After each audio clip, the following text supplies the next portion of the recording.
सिखों के 9वें गुरु श्री तेग बहादुर जी के 400वें प्रकाशोत्सव पर पानीपत में राज्य स्तरीय कार्यक्रम का हुआ आयोजन। देश भर से बड़ी संख्या में पहुंचे श्रद्धालु।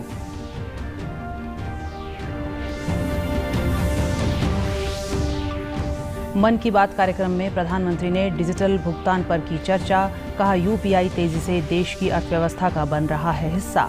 देश में प्रतिदिन 20,000 करोड़ रुपए का हो रहा है डिजिटल लेन देन। एशियाई चैंपियनशिप में पदक जीतने पर रवि दहिया और बजरंग पूनिया को मुख्यमंत्री ने दी बधाई। कहा, इस जीत से अन्य खिलाड़ियों का खेलों के प्रति बढ़ेगा और रुझान।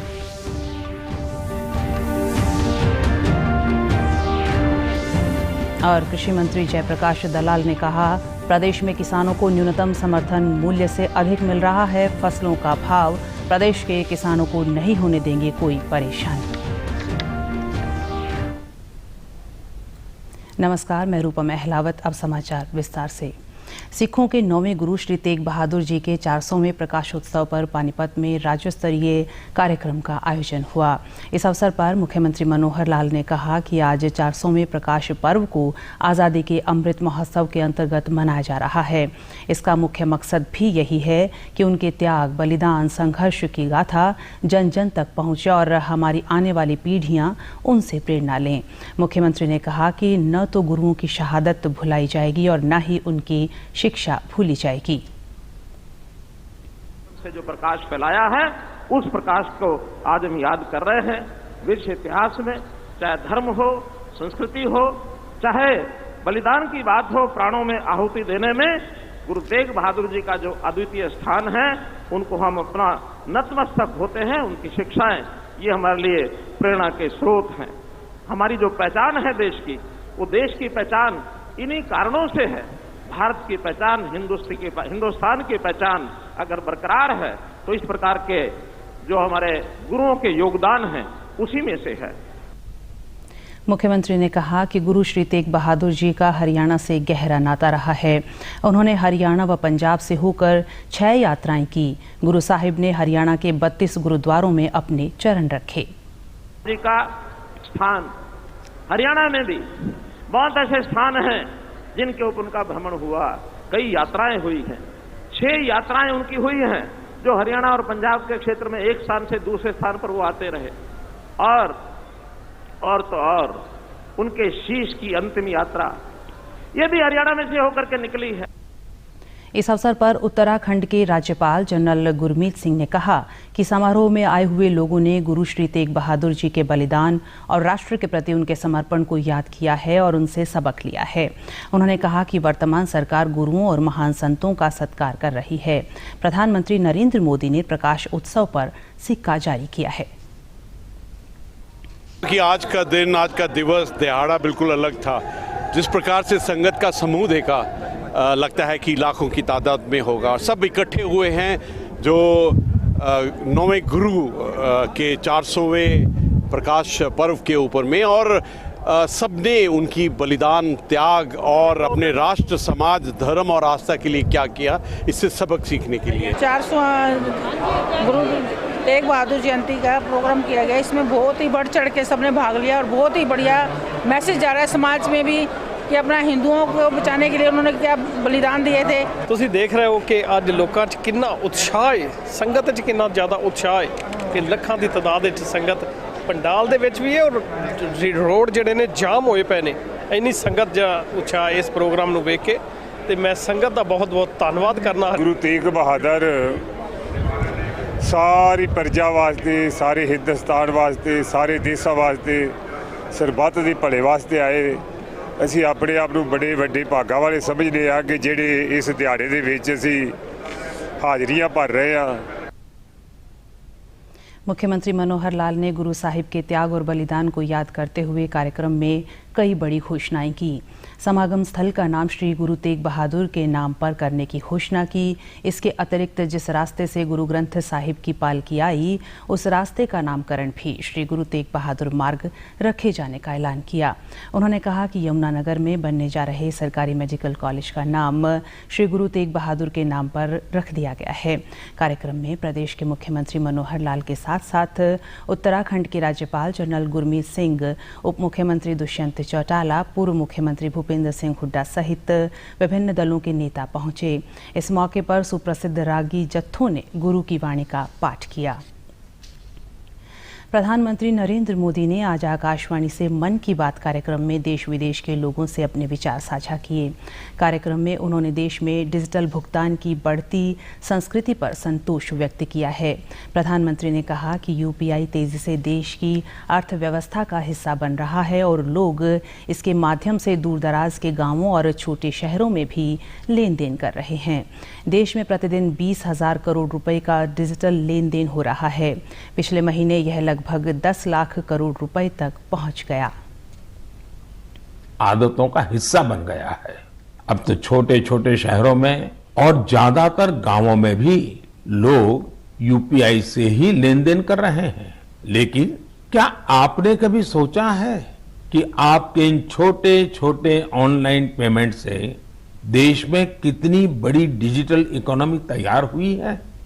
इस समय हमारे देश में करीब 20,000 करोड़ रुपए के ट्रांजैक्शन हर दिन हो रहे हैं।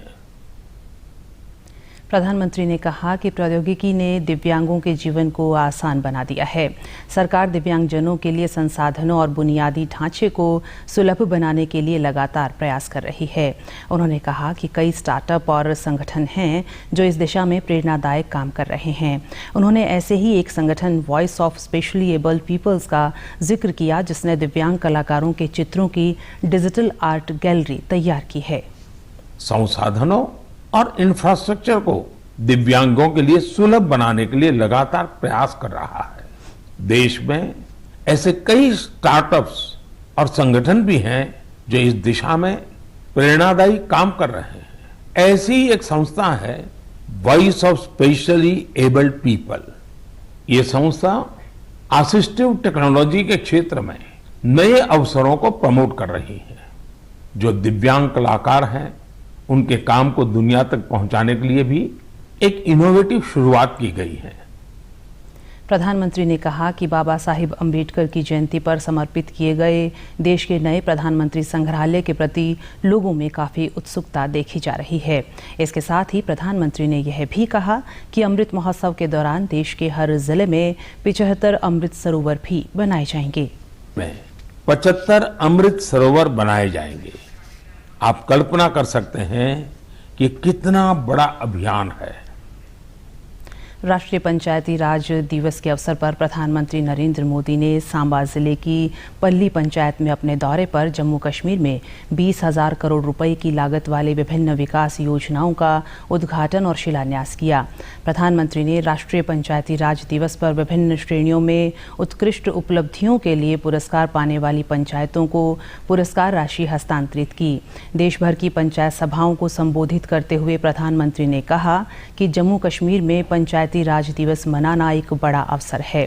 साथ ही उन्होंने यह भी कहा कि जम्मू कश्मीर में निचले स्तर तक लोकतंत्र मजबूत होना गर्व की बात है। 30,000 से ज्यादा जनप्रतिनिधि चुन करके आए हैं और वो आज यहां का कारोबार चला रहे हैं। यही तो लोकतंत्र की ताकत होती है। पहली बार त्रिस्तरीय पंचायती राज व्यवस्था, ग्राम पंचायत, पंचायत समिति और डीडीसी के चुनाव यहां शांतिपूर्ण तरीके से संपन्न हुए और गांव के लोग गांव का भविष्य तय कर रहे हैं।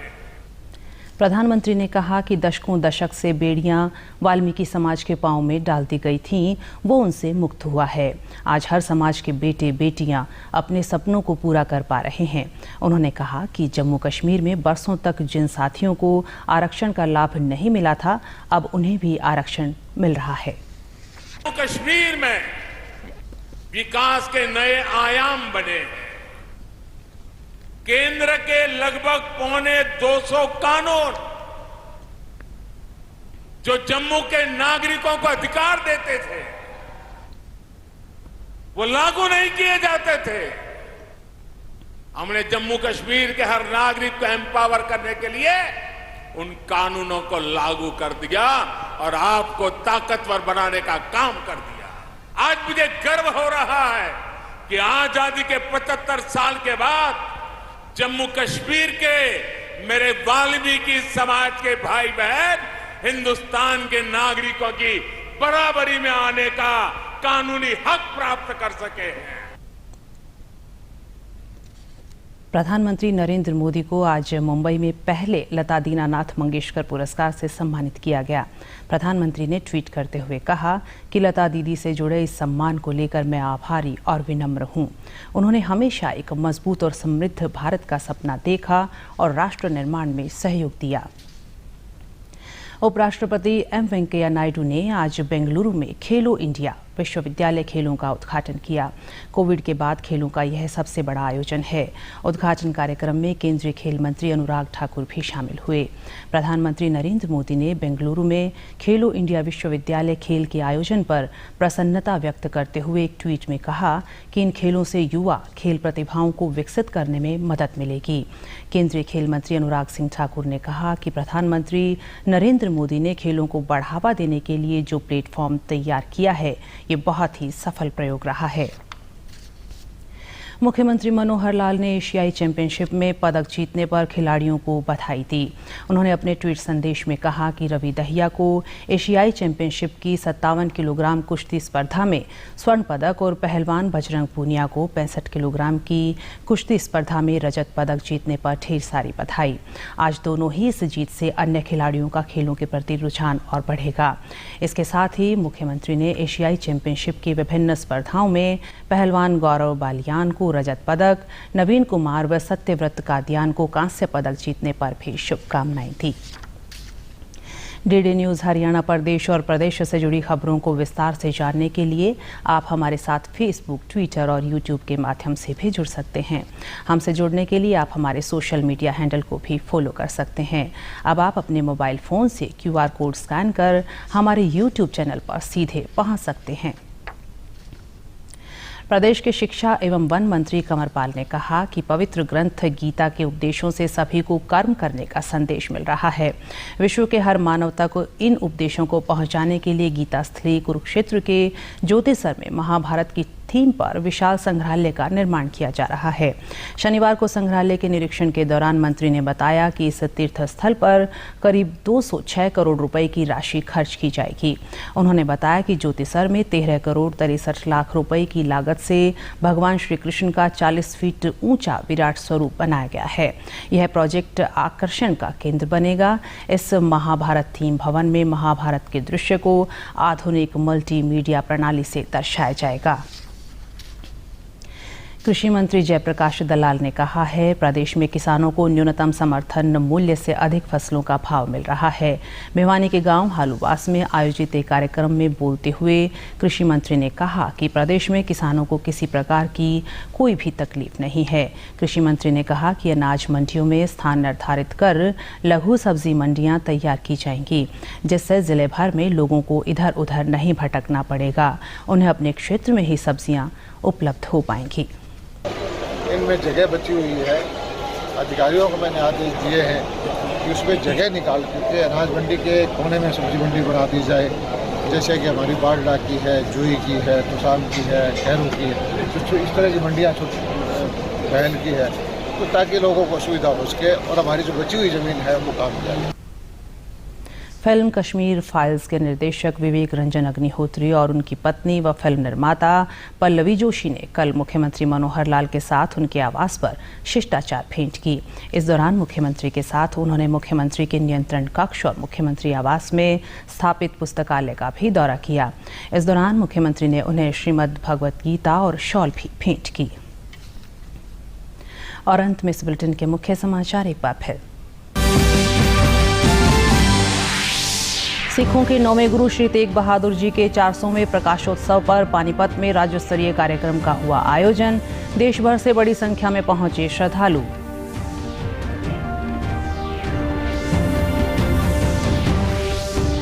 मन की बात कार्यक्रम में प्रधानमंत्री ने डिजिटल भुगतान पर की चर्चा। कहा, यूपीआई तेजी से देश की अर्थव्यवस्था का बन रहा है हिस्सा। देश में प्रतिदिन 20,000 करोड़ रुपए का हो रहा है डिजिटल लेन देन। एशियाई चैंपियनशिप में पदक जीतने पर रवि दहिया और बजरंग पूनिया को मुख्यमंत्री ने दी बधाई। कहा, इस जीत से अन्य खिलाड़ियों का खेलों के प्रति बढ़ेगा और रुझान।